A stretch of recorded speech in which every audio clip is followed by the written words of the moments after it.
ಪ್ರತಿ ವರ್ಷದಂತೆ ಈ ವರ್ಷದ ಪ್ರೊಫೆಸರ್ C.R. ನಾರಾಯಣರಾವ್ ಸ್ಮಾರಕೋಪನ್ಯಾಸಕ್ಕೆ ನಾವೆಲ್ಲ ಸೇರಿದ್ದೀವಿ. Professor C.R. ನಾರಾಯಣರಾವ್ ಅವರ ಸೊಸೆ ಶ್ರೀಮತಿ ತಾರಾ C.R.N. ರಾವ್ ಅವರು ಏರ್ಪಡಿಸಿರುವ ದತ್ತಿ ಆಶ್ರಯದಲ್ಲಿ ಪ್ರತಿ ವರ್ಷ ಈ ಉಪನ್ಯಾಸ ನಡೀತಾ ಇದೆ. Professor C.R. ನಾರಾಯಣರಾವ್ 1882ರಲ್ಲಿ ಕೊಯಮತ್ತೂರಿನಲ್ಲಿ ಅವರ ಜನನ ಆಗಿತ್ತು. ಆಮೇಲೆ ಬಳ್ಳಾರಿಯಲ್ಲಿ, ಮದ್ರಾಸ್ನಲ್ಲಿ ಅವರ ಶಿಕ್ಷಣ ನಡೆಯಿತು. ಆಗಿನ ಪ್ರಸಿದ್ಧ ಶಿಕ್ಷಣ ತಜ್ಞ ರೆವರೆಂಡ್ ಮಿಲ್ಲರ್ ಅವರ ಪ್ರಭಾವಕ್ಕೆ ಒಳಗಾಗಿದ್ದರು. 1902ರಲ್ಲಿ BA ಡಿಗ್ರಿ ಪಡೆದರು. ಅನಂತರ 1904ರಲ್ಲಿ ಮದ್ರಾಸ್ ಪ್ರೆಸಿಡೆನ್ಸಿ ಕಾಲೇಜಿನಲ್ಲೇ MA ಡಿಗ್ರಿ ಪಡೆದರು.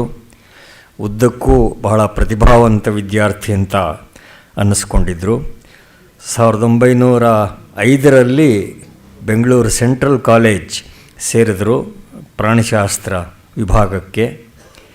ಆಮೇಲೆ ಒಂದು ಅಲ್ಪ ಕಾಲ ಅವರು ಟೀಚರ್ಸ್ ಟ್ರೈನಿಂಗ್ ಕಾಲೇಜ್ ಮೈಸೂರು ಅದರ ಪ್ರಿನ್ಸಿಪಲ್ ಆಗಿದ್ದರು. 1916ರಲ್ಲಿ ಮೈಸೂರು ವಿಶ್ವವಿದ್ಯಾಲಯ ಸ್ಥಾಪನೆ ಆದಾಗ ಅವರು ಸೆಂಟ್ರಲ್ ಕಾಲೇಜಿಗೆ ವಾಪಸ್ ಬಂದು ಅಲ್ಲಿ ಪ್ರಾಣಿಶಾಸ್ತ್ರದ ಪ್ರಾಧ್ಯಾಪಕರಾದರು. ಅಲ್ಲಿಂದ 1938ರವರೆಗೆ ಸೇವೆ ಸಲ್ಲಿಸಿ ನಿವೃತ್ತರಾದರು. ಅವರು ಅನೇಕ ಮೂಲಭೂತ ಸಂಶೋಧನೆಗಳನ್ನು ಮಾಡಿದ್ರು. ವಿಶೇಷವಾಗಿ ಫಾಸಿಲ್ಸ್ ಬಗ್ಗೆ, ಪಳೆಯುಳಿಕೆಗಳ ಬಗ್ಗೆ, ಆಮೇಲೆ ಫ್ರೆಶ್ ವಾಟರ್ ಫಿಶಸ್ ಬಗ್ಗೆ. ಈ ಕೆಲವು ಸಂಶೋಧನೆಗಳಲ್ಲಿ ಅವರ ವಿದ್ಯಾರ್ಥಿ, ಅವರೂ ಆಮೇಲೆ ಸುಪ್ರಸಿದ್ಧರಾದರು, ಡಾಕ್ಟರ್ B.R. ಶೇಷಾಚಾರ್ ಅವರು ಕೂಡ ಅವರಿಗೆ ಸಹಾಯ ಮಾಡಿದ್ದುಂಟು. ಆಮೇಲಿಂದ C.R. ನಾರಾಯಣರಾಯರು ಫ್ರಾಗ್ ಮಾರ್ಫಾಲಜಿ ಬಗ್ಗೆ ಬಹಳ ಆಳವಾದ ಸಂಶೋಧನೆಯನ್ನು ಮಾಡಿದ್ರು. ಇಂಡಿಯನ್ ಸೈನ್ಸ್ ಕಾಂಗ್ರೆಸ್ ಅದರ 1939ರ ಅಧಿವೇಶನದ ಅಧ್ಯಕ್ಷರಾಗಿದ್ದರು. ಈ ಇಂಡಿಯನ್ ಅಕಾಡೆಮಿ ಆಫ್ ಸೈನ್ಸಸ್ ಅದರ ಮೊದಲ ಕಾರ್ಯದರ್ಶಿಯಾಗಿದ್ದರು C.R. ನಾರಾಯಣರಾಯರು. ಮತ್ತು ಈಗ ವಿಜ್ಞಾನ ಕ್ಷೇತ್ರದ ಪ್ರಸಿದ್ಧ ಪತ್ರಿಕೆ ಕರೆಂಟ್ ಸೈನ್ಸ್ ಅಂತ ಯಾವುದಿದೆ ಅದರ ಸ್ಥಾಪಕ ಸಂಪಾದಕರು C.R. ನಾರಾಯಣರಾಯರು. ಅವರು 1966ರಲ್ಲಿ 79ನೇ ವಯಸ್ಸಿನಲ್ಲಿ ತೀರಿಕೊಂಡರು. ಅವರ ಅನೇಕ ವಿದ್ಯಾರ್ಥಿಗಳು ಆಮೇಲೆ ಜಗದ್ವಿಖ್ಯಾತರಾಗಿದ್ದಾರೆ. ವಿಶೇಷವಾಗಿ ನಮ್ಮಲ್ಲಿ ಈ ಶುದ್ಧ ವಿಜ್ಞಾನದ ಕಾರ್ಯಕ್ಕೆ ಅಸ್ಥಿಭಾರ ಹಾಕಿದವರಲ್ಲಿ ಇಡೀ ಭಾರತದಲ್ಲೇ ಗಣ್ಯತೆ ಪಡೆದ ಒಬ್ಬರು C.R. ನಾರಾಯಣರಾಯರು. ಅವರ ಹೆಸರಿನಲ್ಲಿ ಈ ಉಪನ್ಯಾಸ ನಡೀತಾ ಇದೆ. ಈ ಸಂಸ್ಥೆಗೂ ಕೂಡ ಹಲವಾರು ಸಂದರ್ಭಗಳಲ್ಲಿ ಅವರು ಬಂದದ್ದುಂಟು. ಈ ಕಟ್ಟಡಕ್ಕೆ ಬಂದ ಮೇಲೂ ಕೂಡ 50ರ ದಶಕದಲ್ಲಿ ಅನೇಕ ಸಲ ಅವರು ಇಲ್ಲಿ ಬಂದಿದ್ದರು.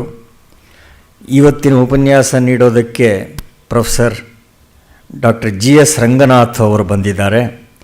ಅವರು ಪ್ರಸಿದ್ಧ ವಿಜ್ಞಾನಿಗಳು, ಸಂಶೋಧಕರು. ಬೆಂಗಳೂರಿನ ಪ್ರಸಿದ್ಧ ರಾಮನ್ ರಿಸರ್ಚ್ ಇನ್ಸ್ಟಿಟ್ಯೂಟ್ನಲ್ಲಿ ಭೌತಶಾಸ್ತ್ರ ಪ್ರಾಧ್ಯಾಪಕರಾಗಿದ್ದು ನಿವೃತ್ತರಾಗಿದ್ದಾರೆ. ಕಂಡೆನ್ಸ್ಡ್ ಮ್ಯಾಟರ್ ಫಿಸಿಕ್ಸ್, ಆಪ್ಟಿಕ್ಸ್ ಇವು ಅವರ ವಿಶೇಷ ಅಧ್ಯಯನ ಕ್ಷೇತ್ರಗಳು. ಸುಮಾರು 3.5 ದಶಕಗಳ ಕಾಲ ಸ್ನಾತಕೋತ್ತರ ವಿದ್ಯಾರ್ಥಿಗಳಿಗೆ ಬೋಧನೆ ಮಾಡಿದ್ದಾರೆ. ಹಲವಾರು ಭೌತಶಾಸ್ತ್ರ ವಿಷಯಗಳ ಬಗ್ಗೆ ಜನಪ್ರಿಯ ಪ್ರವಚನಗಳನ್ನು ನೀಡ್ತಾ ಬಂದಿದ್ದಾರೆ. Indian academy of sciences, Indian national science academy ಈ ರಾಷ್ಟ್ರಮಟ್ಟದ ವಿದ್ವತ್ ಸಂಸ್ಥೆಗಳ ಫೆಲೋ ಆಗಿ ನಿಯುಕ್ತರಾಗಿದ್ದಾರೆ. ಸಾಮಾನ್ಯ ಭೌತಶಾಸ್ತ್ರ ನಿಯಮಗಳಿಗೆ ಒಳಪಡದಂಥ ಹಲವಾರು ಪ್ರಕೃತಿ ವಿದ್ಯಮಾನಗಳ ಶಾಸ್ತ್ರೀಯ ವ್ಯಾಖ್ಯಾನ ನೀಡಿರುವಂಥ ಒಂದು ಅಪೂರ್ವವಾದ ಗ್ರಂಥ mysterious motions and other intriguing phenomena in physics ಅನ್ನುವ ಗ್ರಂಥವನ್ನು ಪ್ರೊಫೆಸರ್ ರಂಗನಾಥ್ ಅವರು ಬರೆದಿದ್ದಾರೆ. ವಿಶೇಷವಾಗಿ ಹೇಳಬೇಕಾದ ಸಂಗತಿ ಅಂತ ಹೇಳಿದ್ರೆ, ವಿಜ್ಞಾನಿಯಾದರೂ ಪ್ರೊಫೆಸರ್ ರಂಗನಾಥ್ ಅವರು ಸಂಗೀತ ಸಾಹಿತ್ಯಗಳಲ್ಲಿ ಆಳವಾದ ಆಸಕ್ತಿ ಬೆಳೆಸಿಕೊಂಡವರು. ಕರ್ನಾಟಕ ಸಂಗೀತವನ್ನು ಕೇಳೋದು, ಆಗಾಗ ಮನೆಯಲ್ಲಿಯೇ ಸಂಗೀತ ಕಚೇರಿಗಳನ್ನು ಏರ್ಪಡಿಸೋದು ಪ್ರೊಫೆಸರ್ ರಂಗನಾಥ್ ಮತ್ತು ಅವರ ಪತ್ನಿ ಶ್ರೀಮತಿ ಮಂಗಳಾ ರಂಗನಾಥ್ ಅವರ ಹವ್ಯಾಸ. ಅವರು ಇವತ್ತು ನಮ್ಮ ಜೊತೆಯಲ್ಲಿದ್ದಾರೆ.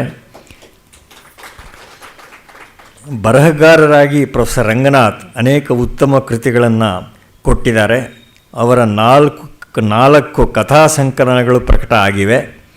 ಅವು ವಿಜ್ಞಾನಾಧಾರಿತವಾದ ಕಥೆಗಳು.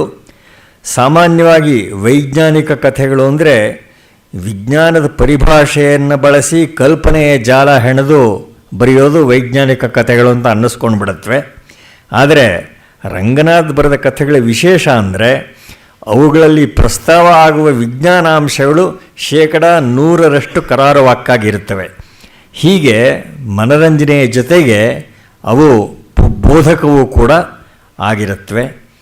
ಇದೇ ವೇದಿಕೆಯಲ್ಲಿ ಪ್ರೊಫೆಸರ್ ರಂಗನಾಥ್ ಅವರು ಹಿಂದೆ ವಂಡರ್ಲ್ಯಾಂಡ್ ಆಫ್ ಅನಿಮಲ್ಸ್ ಕುರಿತು, ಭೌತವಿಜ್ಞಾನಿ ಆಲ್ಬರ್ಟ್ ಐನ್ಸ್ಟೈನನ್ನು ಕುರಿತು ಉಪನ್ಯಾಸಗಳನ್ನು ನೀಡಿದ್ದಾರೆ. ಅವರನ್ನು, ಶ್ರೀಮತಿ ಮಂಗಳಾ ರಂಗನಾಥ್ ಅವರನ್ನು, ತಮ್ಮೆಲ್ಲರನ್ನು ಗೋಖಲೆ ಸಂಸ್ಥೆಯ ಪರವಾಗಿ ಹಾಗೂ ಪ್ರೊಫೆಸರ್ ಸಿ.ಆರ್. ನಾರಾಯಣರಾವ್ ಪರಿವಾರದ ಪರವಾಗಿ ಸ್ವಾಗತಿಸ್ತಾ, nature's way of designing animals ಕುರಿತ ಇವತ್ತಿನ ಉಪನ್ಯಾಸವನ್ನು ಆರಂಭಿಸಬೇಕು ಅಂತ ಪ್ರೊಫೆಸರ್ ರಂಗನಾಥ್ ಅವರನ್ನು ಪ್ರಾರ್ಥಿಸ್ತೇನೆ.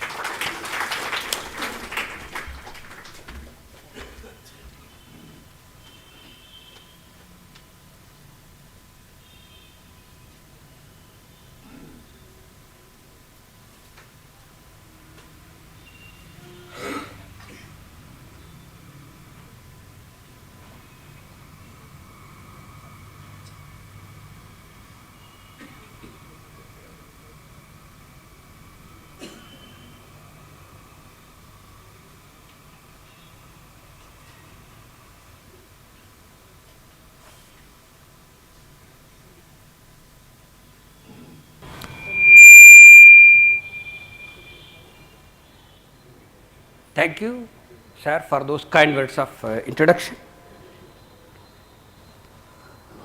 I am indeed very happy that I have the honor of being here with you in this august body.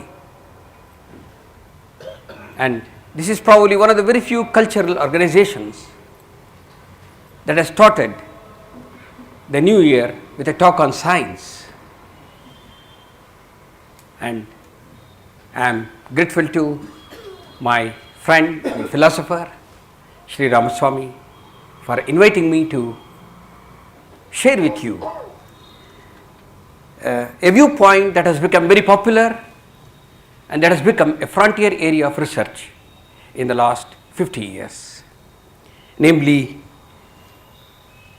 not the biologist's viewpoint about animals, what physicists, chemists, engineers and others have to say about animals.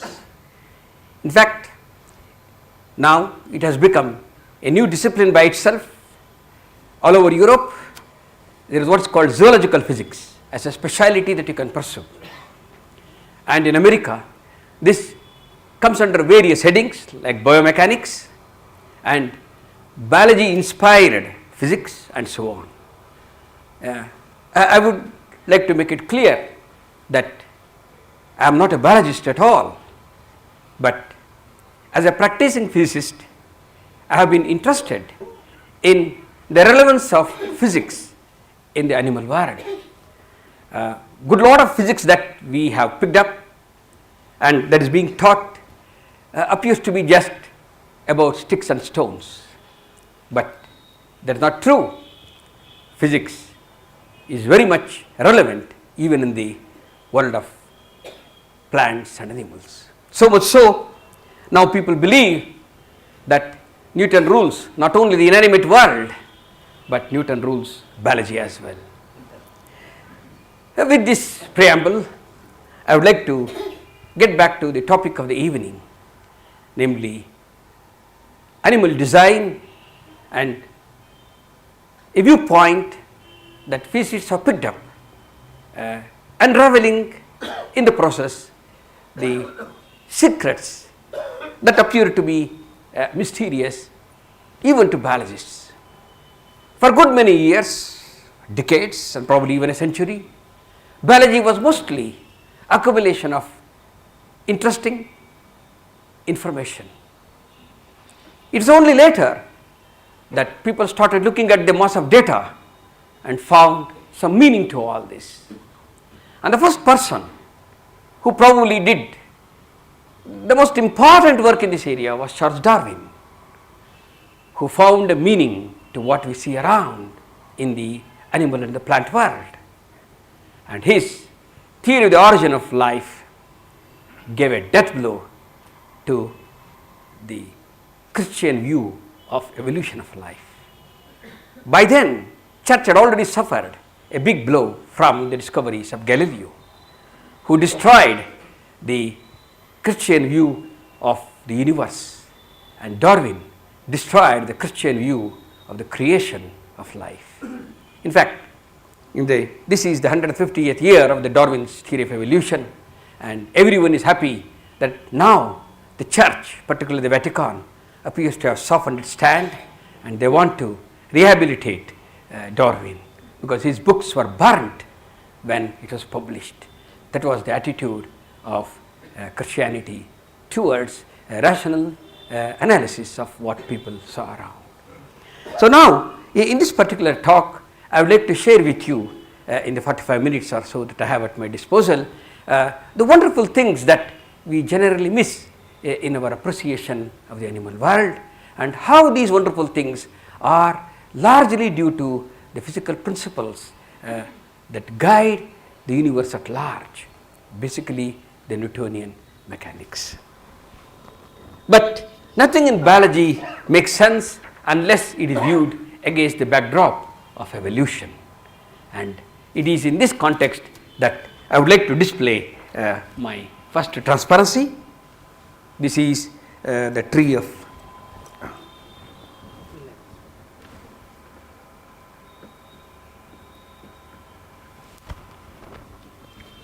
evolution. It all started in water long ago. Then there was the first branch, and plants were the first to appear on this planet. Later on, it branched into very many animals. Some of them have disappeared altogether, and some of them we see, and of course the most notorious animal is at the top, namely man, who fortunately, at least a small fraction of these people, man is intelligent enough to look back and say something about the wonder of this evolutionary tree. What we can't help appreciating is the enormous variety and the staggering new structures that we see here.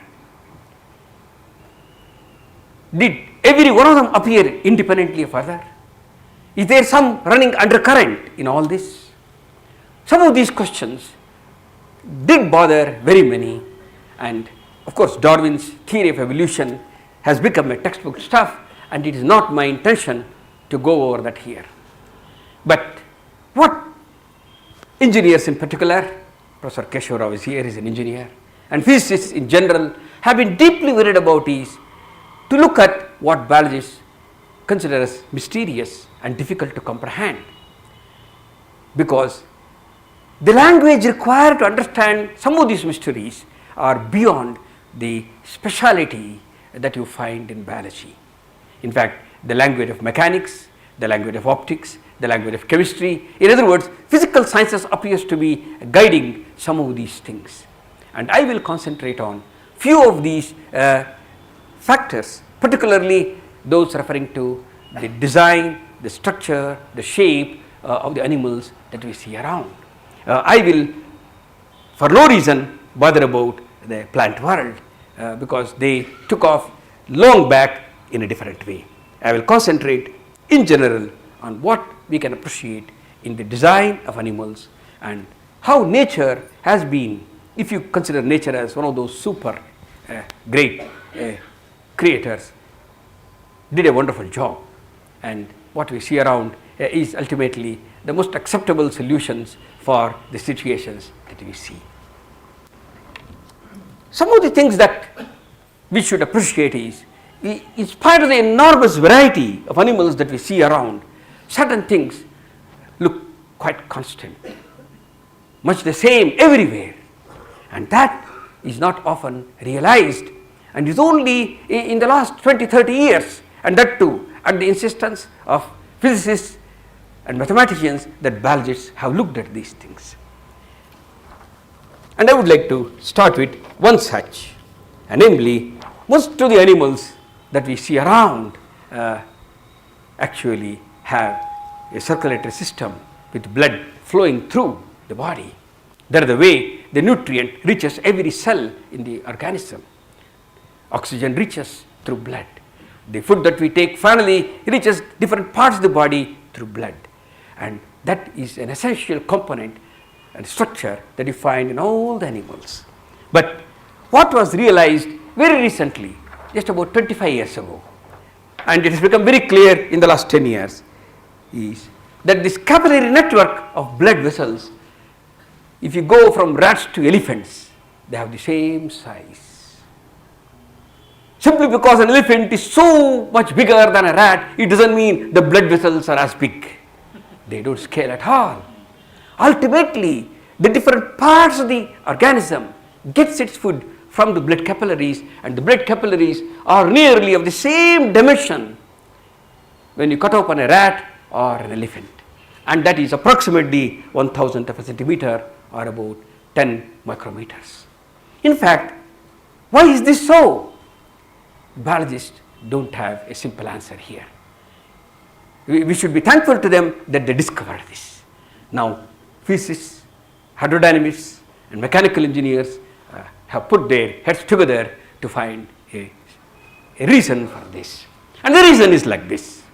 Now, the capillary is, for most of these people, a very simple tube of this dimension. And it is nearly the same in all the animals, is a puzzle that had to be resolved.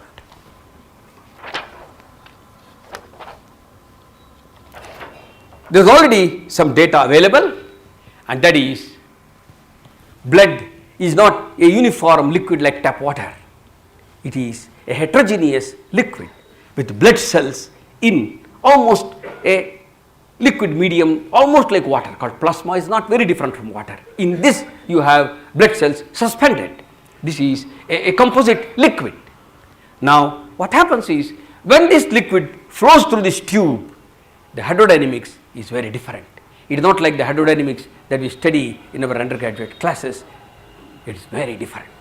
It was found through a good analysis, I cannot go into, that when the diameter of the tube is much larger than that 1,000th of a centimeter, that the dimension, then it so happens it continues to be a good liquid with blood cells uniformly distributed throughout.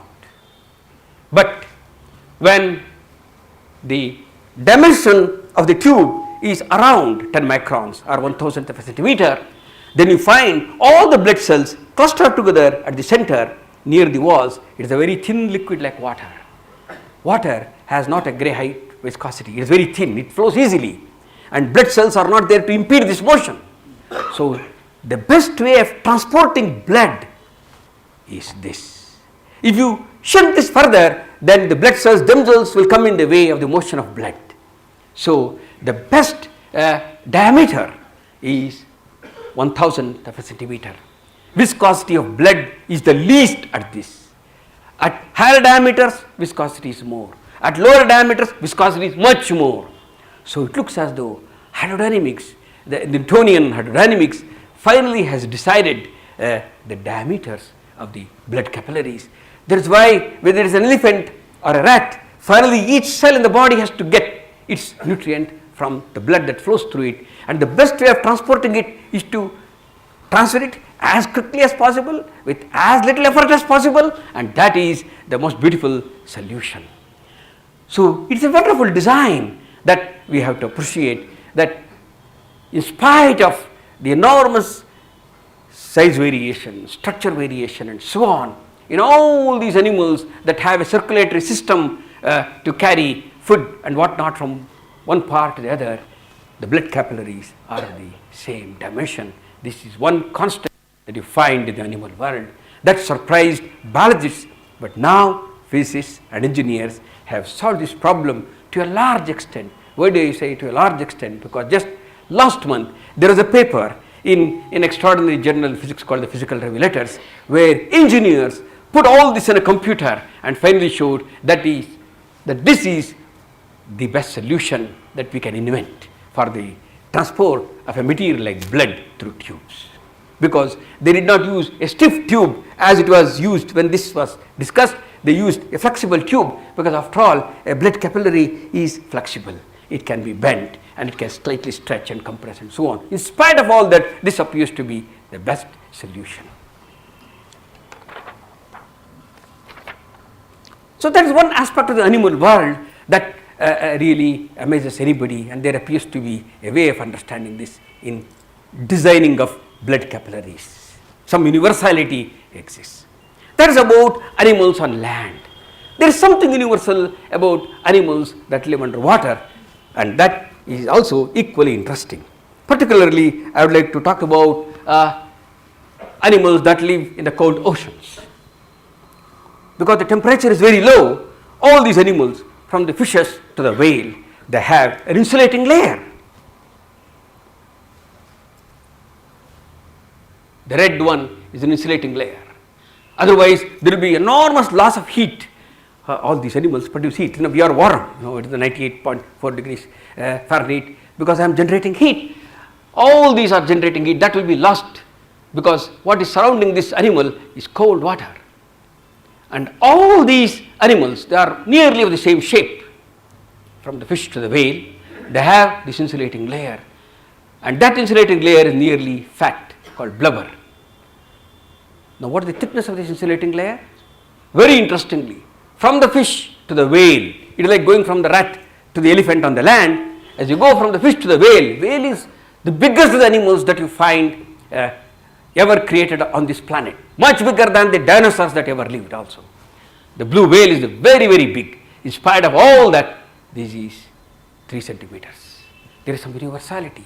Just that blood capillaries are always 1,000th of a centimeter. This insulating layer is nearly 3 centimeters. This puzzled everyone.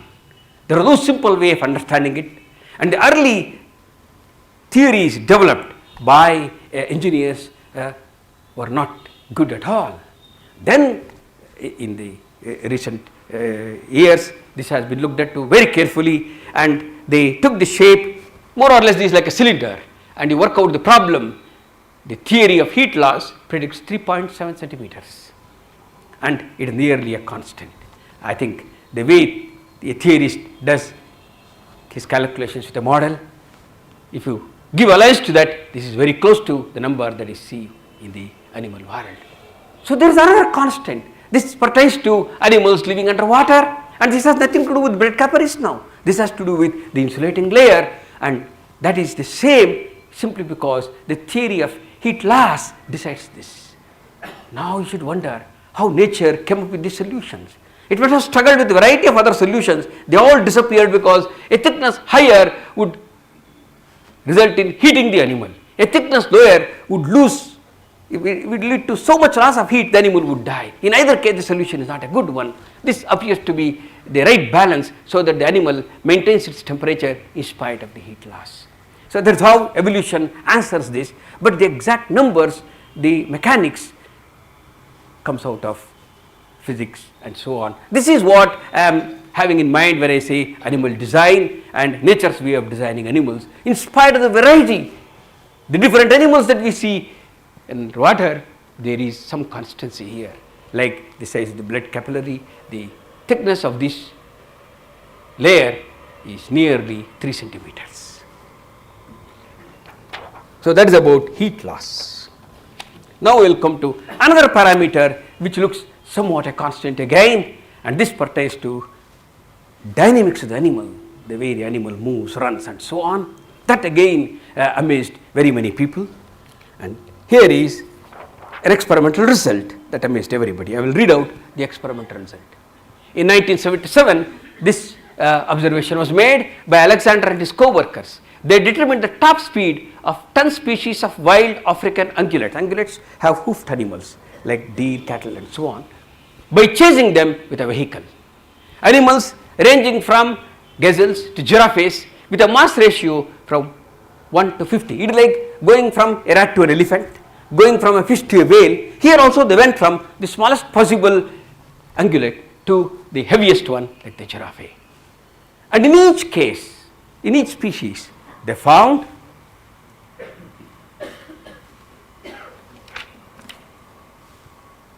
in each case the top speed did not depend upon the size of the animal. It's a remarkable thing. There was no simple way of understanding this. Now it looks as though elementary Newtonian mechanics taken along with your speciality, namely elasticity of the muscles and so on, because the animal has to stretch its muscle and put that energy into running, the balance of these two appears to end up in this wonderful answer that as long as the shape is the same, nearly the same, size does not matter, the top speed is the same. The energy used in stretching the muscle, which is put into locomotion, they balance so much that the mass of the animal disappears. As long as they are geometrically nearly similar, this operates.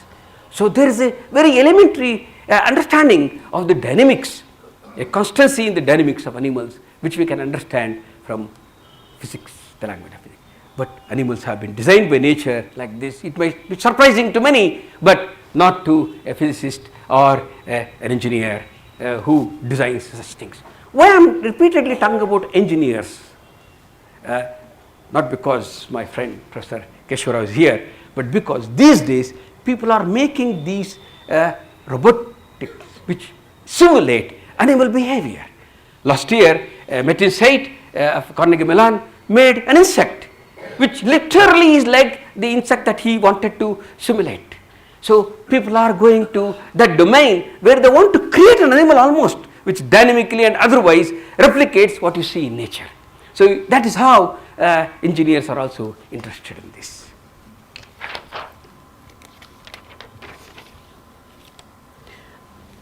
So much for the constancy that you see around. There are very many parameters, examples. I would not like to spend my time because this is about animal design in general. I would like to address myself to very many other aspects of animal design. The next is an important fact that we should realize. We are all warm-blooded animals. We generate heat and we also lose heat. And there is an important process that we have to consider. Heat that is produced, if this is a room, every bit is producing heat. Therefore, heat that is produced is proportional to the volume of the animal, volume of the object that is producing it. Every cell in my body is generating heat. So the heat produced is proportional to the volume of the animal. But the heat loss is proportional to how much is exposed to the environment, the surface area. Therefore, the relative heat loss is the ratio of the surface to volume, and this is approximately like 1 over the size of the animal. Smaller the size, this will be more. So bigger animals, bigger the animal, smaller the relative heat loss. That is why when you go to the polar regions, only big animals exist. Big animals, fishes are very big, aquatic animals are big, land animals are big, big polar bears, rats are not there. Birds are very big, small birds don't exist. In other words, in the colder regions near the poles, mice, small birds, small fishes are absent, and this troubled people as to why they should be absent. Now there is a very simple answer to this. It's simply because of the dynamics of heat loss. The size and the shape dictates how much is lost by the animal, and if the loss is much more than the animal can generate, then the animal will disappear in the course of time. I will come to this fact, why this is very necessary. But this elementary argument appears to be good enough to account for the absence of smaller animals in the colder regions. In the colder regions, land animals are big, birds are big, aquatic animals are also big. They are all very huge. It's simply because of the mechanism of heat loss and nothing more. Therefore, animals have been designed keeping this in mind, that the heat loss is not so much as to destroy the animal, it is to keep it in its right shape and size.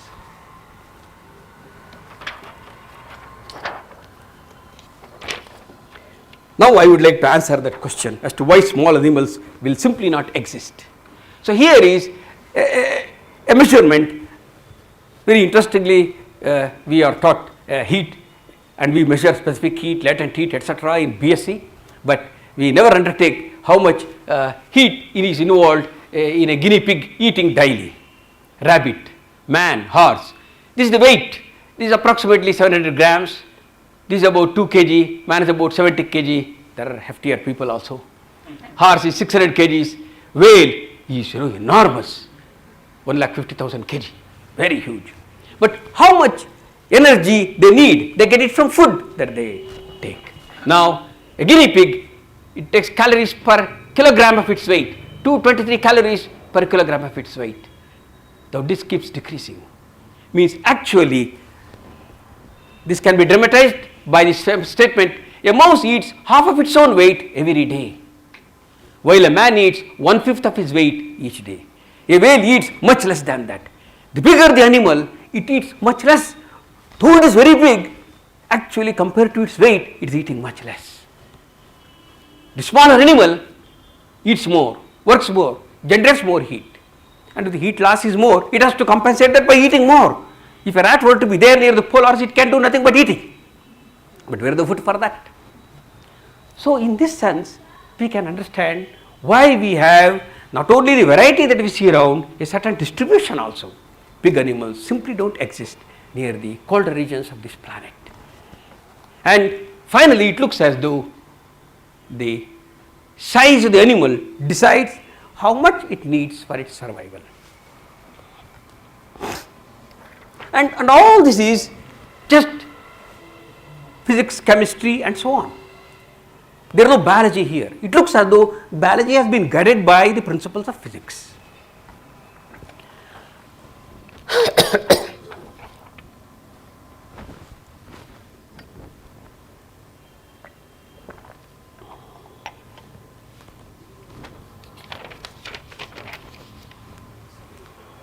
Now I come to shapes. I talked about dynamics, I talked about sizes, I talked about something that's constant. Now let me come to the shapes of animals.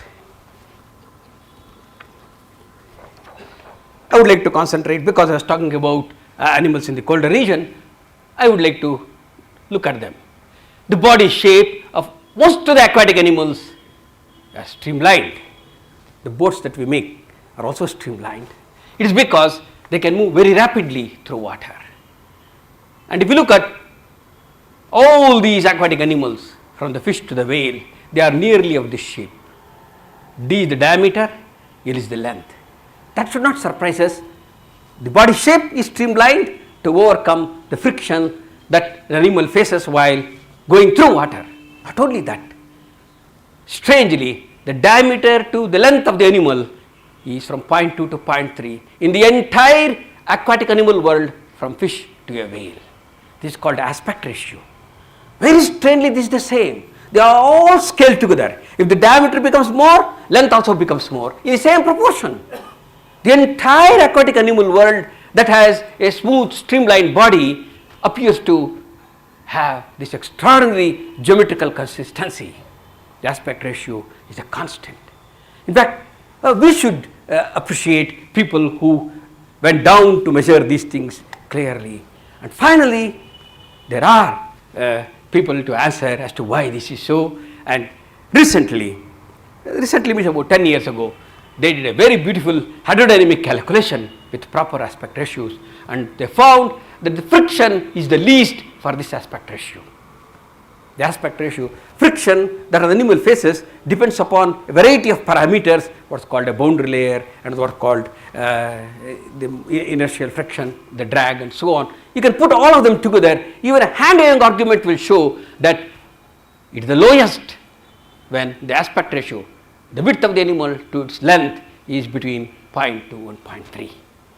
That is a remarkable solution from hydrodynamics. So it looks as though elementary hydrodynamics is deciding the shape of the animals that live in the world of water and so on. That is the best way of designing animals.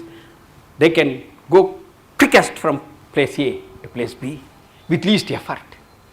And that is why they have all been designed. Almost all the animals scale this way. When D increases, L increases. A whale is very big, but the width of the whale to its length is no different from the width of a fish to its length, living in the same circumstances or water and environment.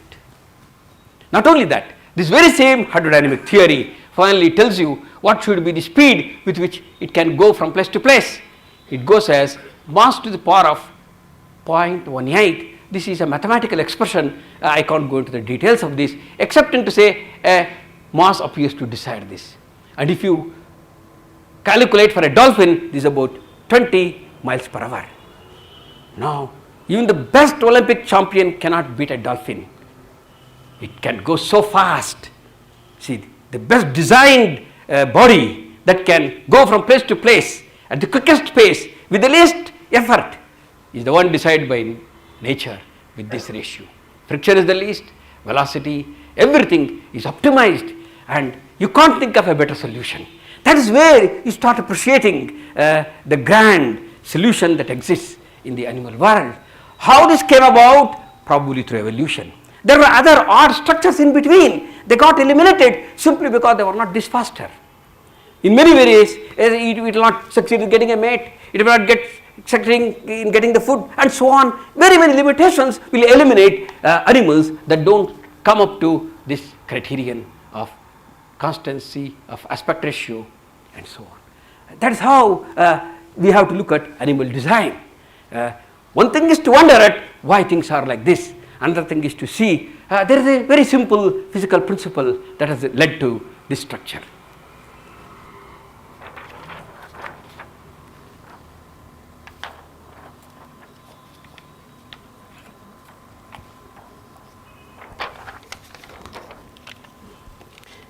When I am talking about aspect ratios, the similarities and shapes, I can't help talking about birds as well. I talked about animals underwater. Now let us look at animals that fly in air.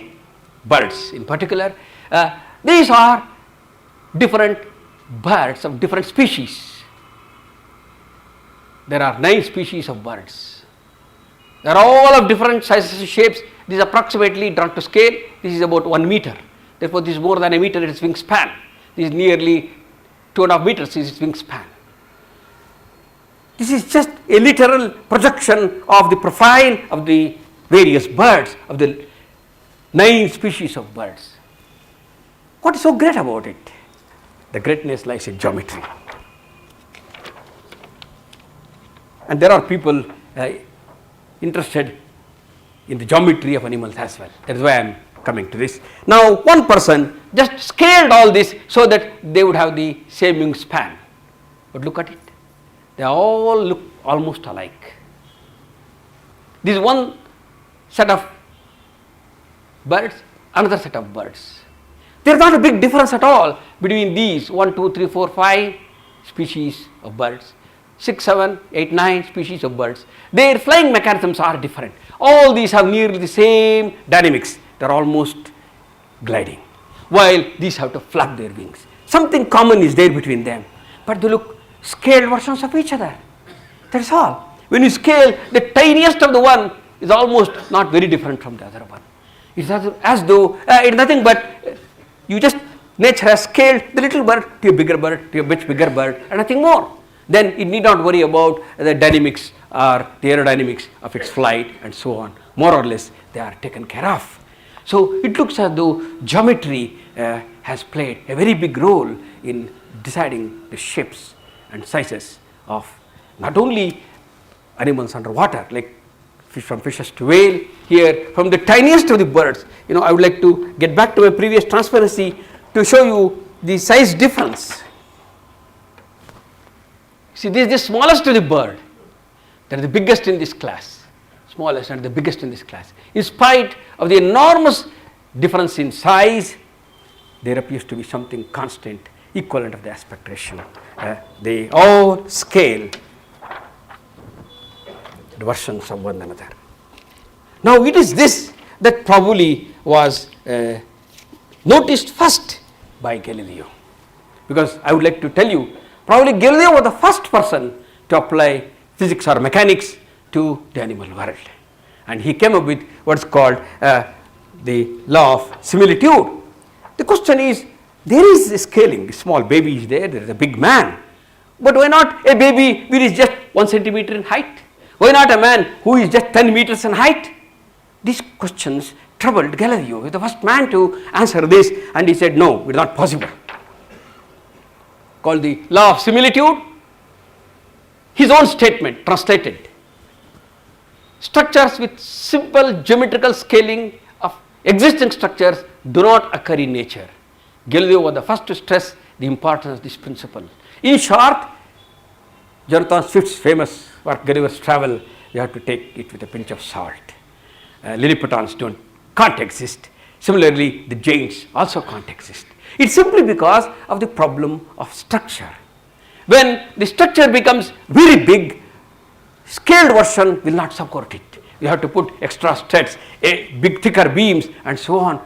Proportionate scaling of just dimensions will not keep the structure as stable as it was when it was smaller. You can have a rod of this length straight, but if you make this 10 times bigger in every dimension, it will sag. It won't be this stiff, this straight. That is the problem. To make it straight again, you have to put extra supports here and there. Therefore, the amount of material that goes into building a structure is decided by its size. To some extent, scaling exists. After all, we have babies and we have men going up to 6 to 7 feet, but not bigger, not smaller. This was realized first by Galileo, and we have to give him the credit of having applied mechanics and geometry to the animal world.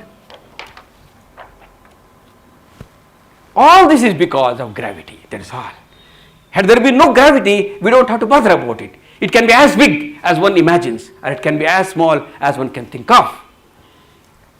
In fact, these are literally things that I have taken from Galileo's work.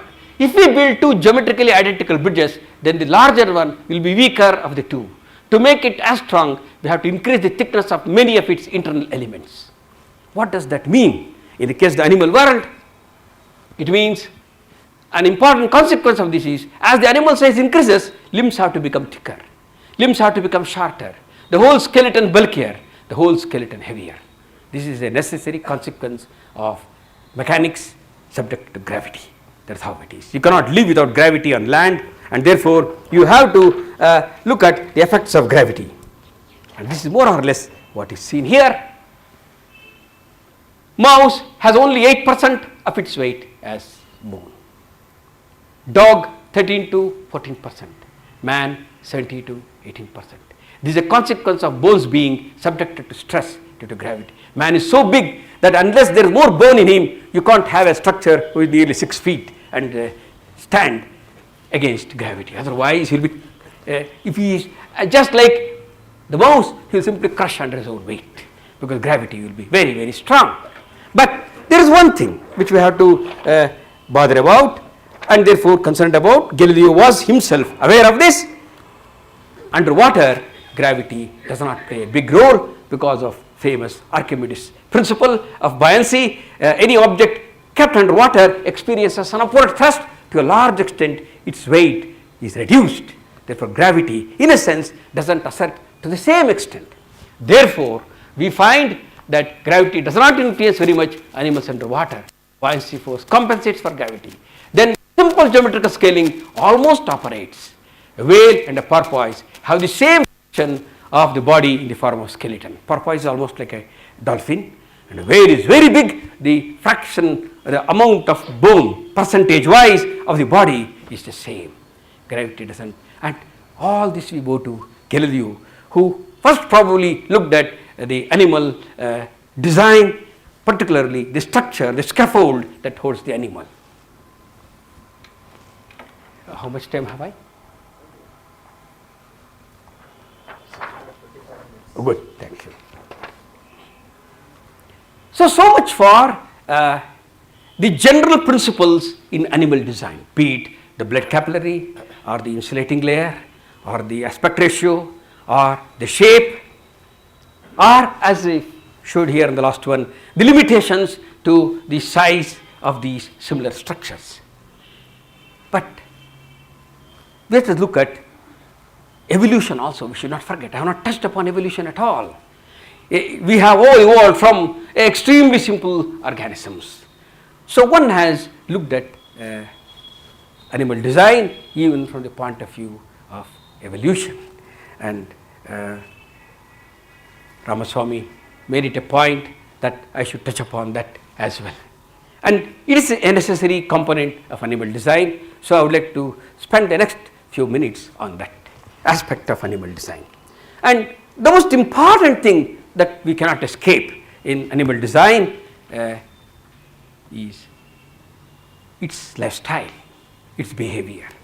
And good lot of animal behavior is decided by what the animal sees. Vision is the most important of its structure. So I will concentrate on that, the evolution of vision in animals. To start with, I told you my first transparency itself made it clear, life started underwater. So the simplest of the eyes appeared in water. And the first thing that we learn in our high schools is what's called the pinhole camera. Here is just a screen with a hole, and if you have a candle or an arrow, on the other side you have an inverted image of it. There is no lens here. This is the simplest of the cameras that you can think of. It's called a pinhole camera. That is the first thing that is taught. Strangely, that is the very first thing that nature also invented. And Nautilus has a pinhole camera vision. It is nothing but this is a photosensitive, like our retina. It collects light and sends it to the center which decides the behavior of the animal, but light comes through just a pinhole, nothing more. But I can't go into the details of the pinhole camera optics. It is a very poor camera. The intensity levels are very low. It is extremely difficult to have variety that you have in a normal camera. I can't go into the technicalities of it.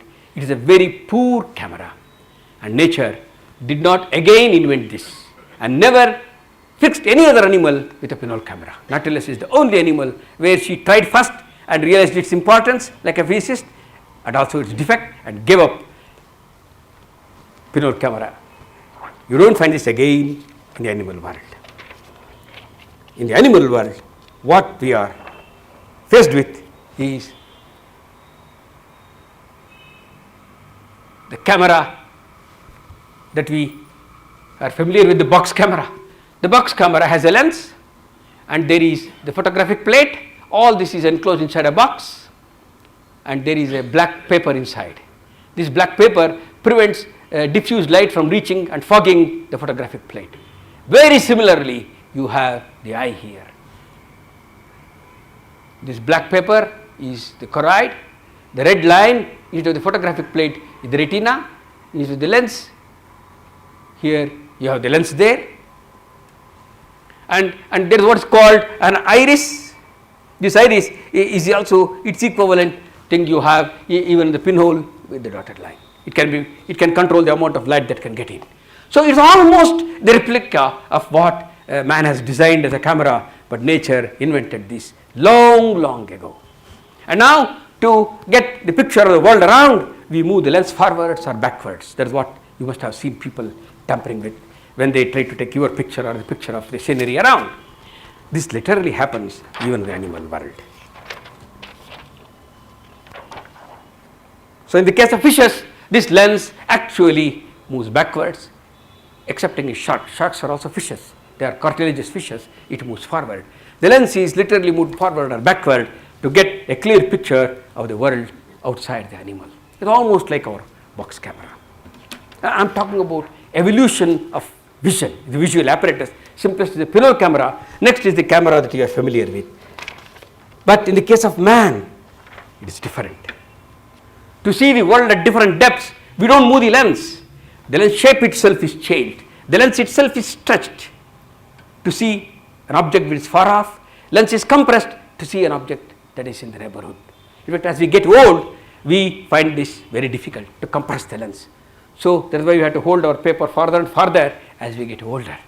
It is an inevitable biological process that we have to live with. But nature invented a higher mechanism when it came to animals on land. I talked about fish animal underwater, more sophisticated than Nautilus. Nautilus had a pinhole camera. A fish had a normal camera of the type we are familiar with a lens that can be moved from place to place, but lens had a rigid shape. Now when it comes to a more sophisticated animal, the design is also equally sophisticated. Sophistication is a part and parcel of this new what's called an accommodation process. Lens shape itself is altered. Now that is not all. We have to look at animals that fly. Hawks catch their rats on land from the tap. I and you can't do it. We can't see rats at all clearly.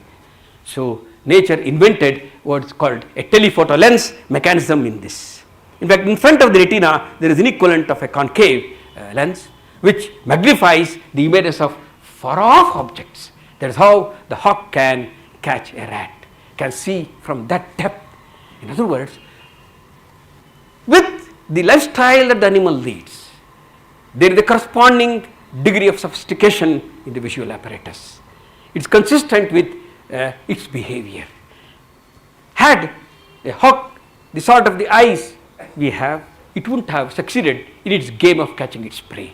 So now I am trying to emphasize that evolution has taken care of the fact that the animal is leading a certain degree of sophisticated life, and the visual apparatus, for example, should be equally sophisticated to meet the challenges of its lifestyle.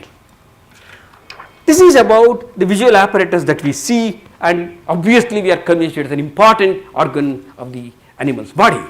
But what we don't see, but equally important, and doctors are making millions of dollars these days because of it, and that is the heart. Heart is equally important in all the animals. It supplies what I started with in my first transparency, the circulation of the blood is through a pump, and that pump is the heart. Let us look at how this heart evolved. Worm evolved first in the underwater world. It is the simplest of the organisms that we see in the animal world, and its heart is nothing but a simple tube, nothing more, with a small bulge. This bulge can increase and decrease and pump. This is the simplest of the pumps that you find in nature, and you find this in animals. There could be many pumps. For example, earthworm has 10 such pumps. Therefore, they say an earthworm has 10 hearts, while we have only one heart. Because that's the first thing, and now you invent something very simple, and when a complicated situation arises, you use more of the same. You are not intelligent enough to modify the existing structure. That is what you see here. But when you come to the higher animal, like the fish, it is already sophisticated. It has got a two-chambered heart. This is a single chamber heart. There are two chambers, a ventricle and an atrium, and one, they act in tandem to push the blood properly, the oxygenated blood. Already there is a sophistication, because fish is at a higher level when it comes to evolution. Next, you come to frog. Frog lives underwater. Frog can also live on land. It is an amphibian, and not only in the case of frog, many reptiles are close to this. They have a three-chambered heart. Single chamber, two chambers, three chambers. I have designated the different parts of this. This is a three-chambered heart. Now we come to the most sophisticated animals that live on land. All the birds and mammals have a four-chambered heart. Simply because it is more sophisticated, there could be more problems with the chambers, walls, and so on and so on. But there is only one heart now. While in the case of an earthworm, there are 10 little tubes, each being a heart. So now there is a very sophisticated answer, a complicated answer to pumping the blood, correcting the oxygenated blood, and pumping the deoxygenated blood to the lungs. It is a very intricate mechanism, and all that is done by this wonderful pump. And if you lead a healthy life, it should last more than 100 years. It can pump continuously. That is the wonderful design. The muscles are so strong, and you may not know, this is the only organ in the body, I am told, correct me if I am wrong, which does not get cancer. There is no heart cancer. Other things could happen to heart, but there is no heart cancer. So that is the way it is protected. Two things are well protected in our body and in the body of every animal that we see around: the brain and the heart. They are well caged and well protected. In fact, brain is protected much better than the heart.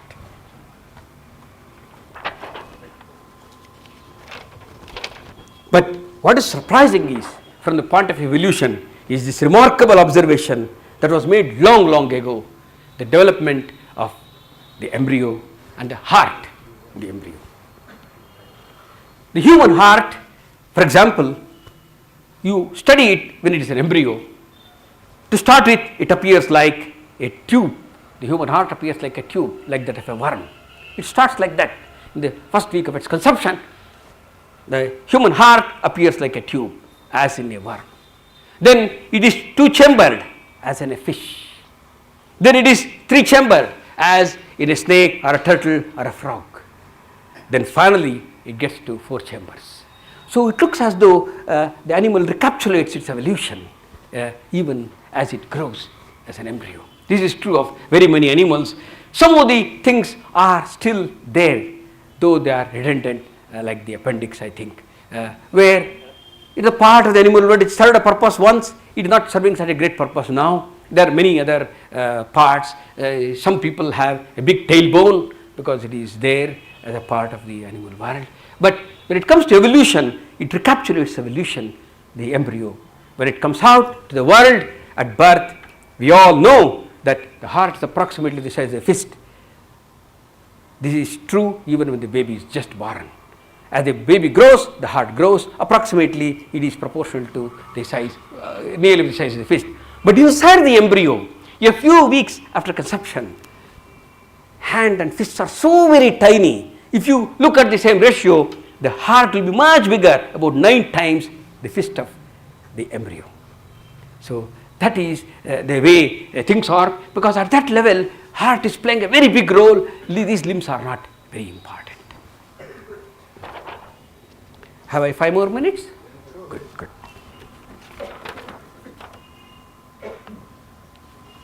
Now I would like to end this with what is called a mathematician's version of animal design. And very few can appreciate this in the literal sense because the language is very sophisticated. And secondly, one cannot make direct contact with physical mechanisms here.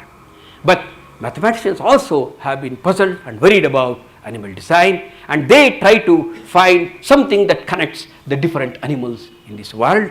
And this was started long, long ago. This is more than 100 years old, and because they don't directly appeal to the physics, the biology and so on, they were sidelined for a long time. But now people are appreciating their contribution, and I would like to tell you, this is probably the best example to tell you what a mathematician does. Here are 2 fishes.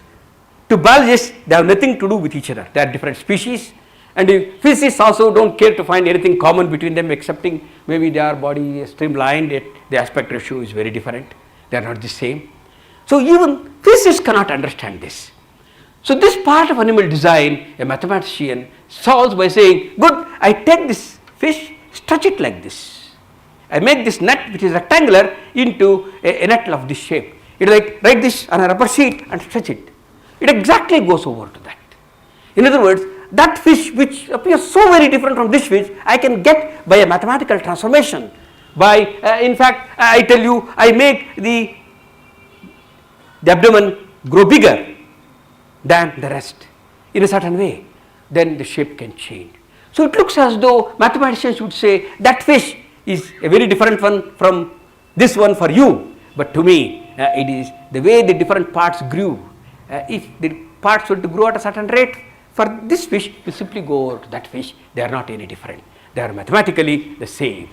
This is a part of mathematical transformation that appears to be now guiding chemists. Chemists want to look at reactions that will result in different parts of the body growing at different rates. Whether in this fish I can find regions growing at a different rate in a fish that will finally be related to that. If you find an intermediate fish with a slightly different shape, closer, then they argue, after all, that is what is happening there. Similarly, crabs. All the different crabs that are here can be generated from the first. Mathematically transform it, stretch this, it becomes that. Stretch it otherwise, it becomes that. In other words, this is what I said, a sophisticated language of mathematics. I can mathematically transform one crab to another crab. All the crabs are the same. All the fishes are the same. This is a remarkable solution to animal design. No, now we have to appreciate nature appears to be a great mathematician as well, a very sophisticated mathematician.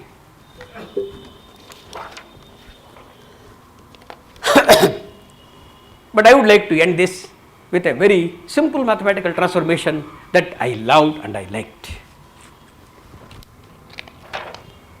So, the message is to connect dissimilar objects through transformation. Here is a square, but I can make a woman out of it,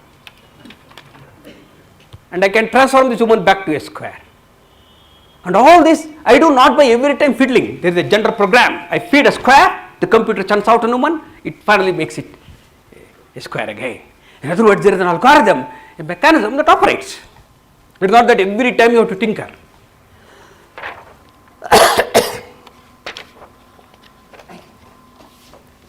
See the mathematics, the computer generated curve.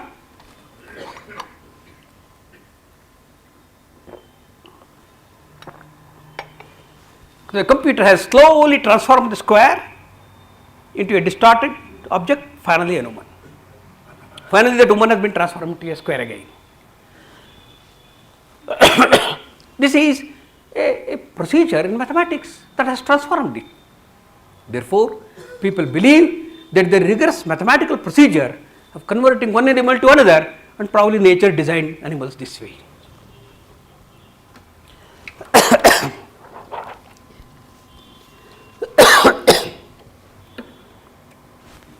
Next one is what has become a fashion these days in both physics and mathematics.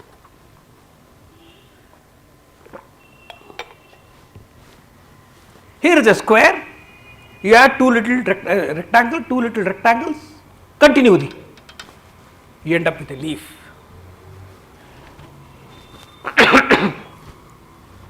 Here this sophisticated structure, repeat it, you get a tree. All that you see around can be got from a very simple structure by repeated operation of the same type. That is remarkable.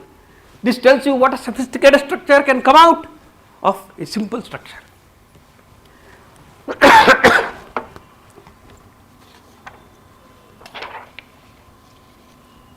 So now I end this talk with a message that animal design is an interesting topic that has attracted mathematicians, physicists, chemists, engineers, everybody excepting biologists, I think, and they have all contributed to this.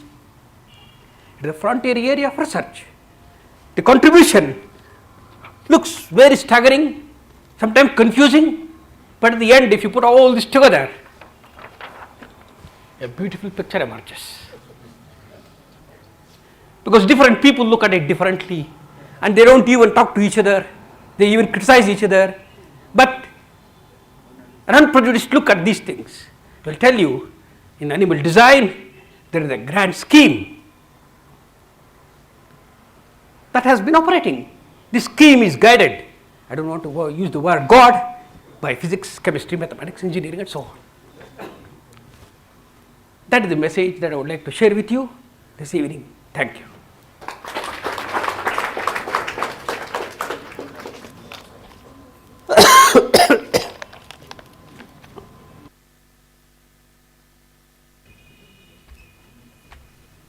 What may be the reason for the extinction of prehistoric animals like dinosaurs and tyrannosaurs?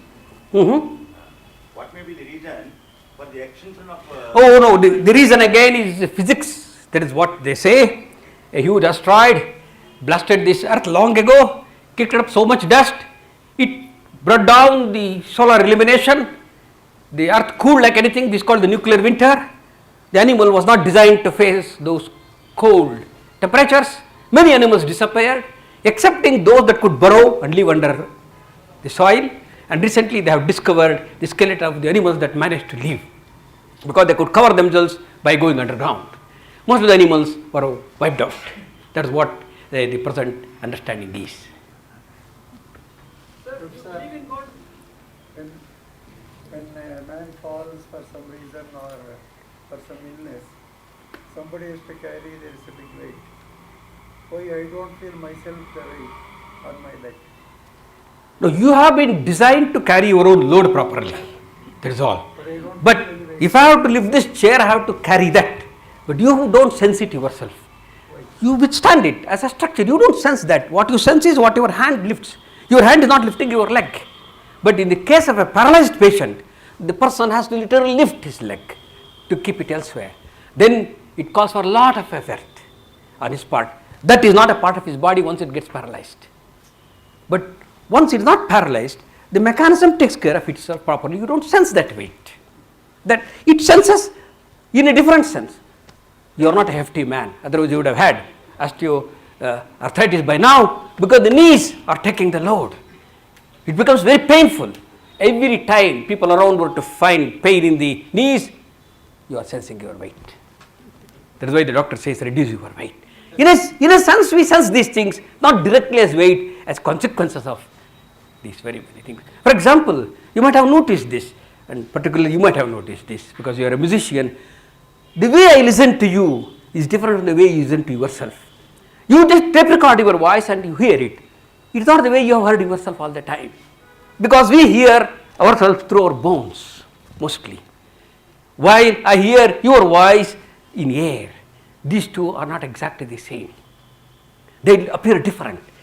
And you sometimes wonder whether your voice is as bad as it appears on the tape recorder. It is because you have heard your voice through the structure that you are endowed with, namely through the bones, while others hear you through air. So in a sense, we sense what is happening to us. Sir, you believe in God? I don't want to answer that question here. It doesn't appear to be relevant for this discussion.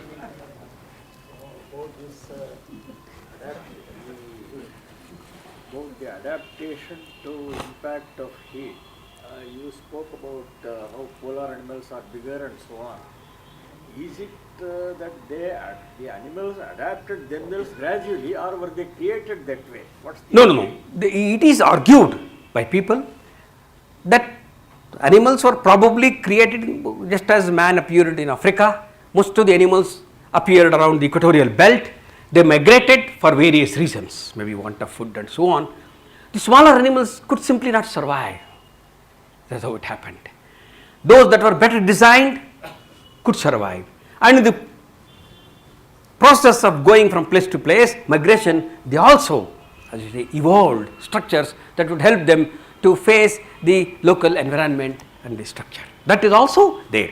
The environment appears to guide evolution of new adaptations, structures, but some of the things that can't be changed at all, you simply trash it out. They can't exist. We are not seeing much evolution beyond man actually. We feel that is it the final stage?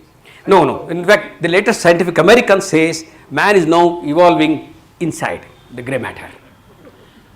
He is very different. Apparently, the latest map of the brain shows it is very different in its internal connections from the early connections that were prevalent.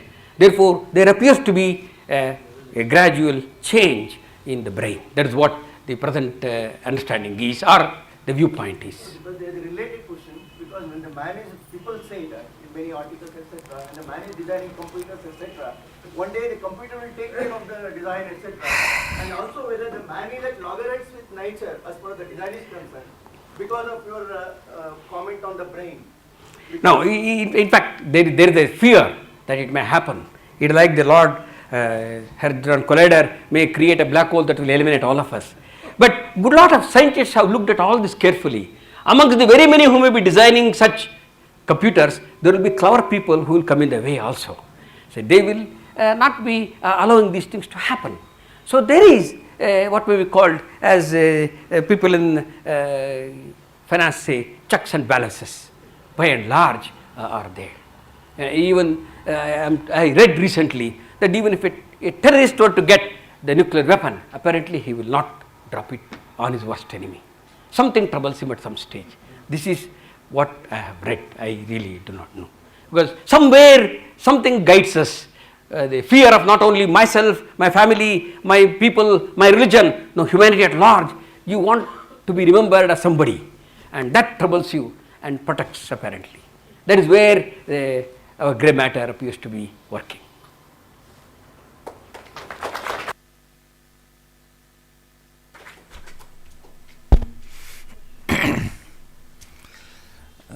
ಪ್ರಾಣಿಗಳ ಪಕ್ಷಿಗಳ ವರ್ತನೆಯಲ್ಲಿ ಕಾಣುವ ವೈಚಿತ್ರ್ಯಗಳನ್ನು ನಾವು ಅನೇಕರು ಗಮನಿಸಿರ್ತೀವಿ. ಒಂದು ನಾಯಿ, ಬೆಕ್ಕು, ಹಸು ಸಾಕಿದವ್ರಿಗೆ ಕೂಡ ಅದೆಲ್ಲ ಗೊತ್ತಿರುತ್ತೆ. ಆದರೆ ಹೇಗೆ ಅವುಗಳ ದೇಹ ರಚನೆಯಲ್ಲಿಯೇ ಇಷ್ಟು ವೈಶಿಷ್ಟ್ಯಗಳಿವೆ ಅನ್ನೋದು ಇದು ನಮಗೆಲ್ಲ ಹೊಸ ವಿಷಯ. ಇದನ್ನು ಕುರಿತು ಬಹಳ ಆಕರ್ಷಕವಾಗಿ ಪ್ರೊಫೆಸರ್ ರಂಗನಾಥ್ ಅವರು ನಮಗೆ ತಿಳುವಳಿಕೆ ಕೊಟ್ಟಿದ್ದಾರೆ. ಅವರಿಗೆ ತಮ್ಮೆಲ್ಲರ ಪರವಾಗಿ, ಗೋಖಲೆ ಸಂಸ್ಥೆಯ ಪರವಾಗಿ ಹಾಗೂ ಪ್ರಾಯೋಜಕರ ಪರವಾಗಿ ಕೃತಜ್ಞತೆಯನ್ನು ಅರ್ಪಿಸ್ತಾ ಇದ್ದೇನೆ. ನಾಳೆ ಸಂಜೆ 6 ಗಂಟೆಗೆ ಇಲ್ಲಿ ಹಿಂದೂಸ್ತಾನಿ ಸಂಗೀತ ಕಾರ್ಯಕ್ರಮ ಇರುತ್ತೆ 6 ಗಂಟೆಗೆ. ಈ ಭಾನುವಾರ 4ನೇ ತಾರೀಕು ಸಂಜೆ 5 ಗಂಟೆಗೆ ಶತಾವಧಾನಿ ಡಾಕ್ಟರ್ ರಾ ಗಣೇಶ್ ಅವರಿಂದ ಅಷ್ಟಾವಧಾನ ಕಾರ್ಯಕ್ರಮ ಇರುತ್ತೆ. ಭಾನುವಾರ ಸಂಜೆ 5 ಗಂಟೆಗೆ. ನಾಳೆ ಸಂಜೆ ಹಿಂದೂಸ್ತಾನಿ ಸಂಗೀತ ಕಾರ್ಯಕ್ರಮ ಇರುತ್ತೆ. ತಾವು ಬಂಧುಗಳು ಬರಬೇಕು.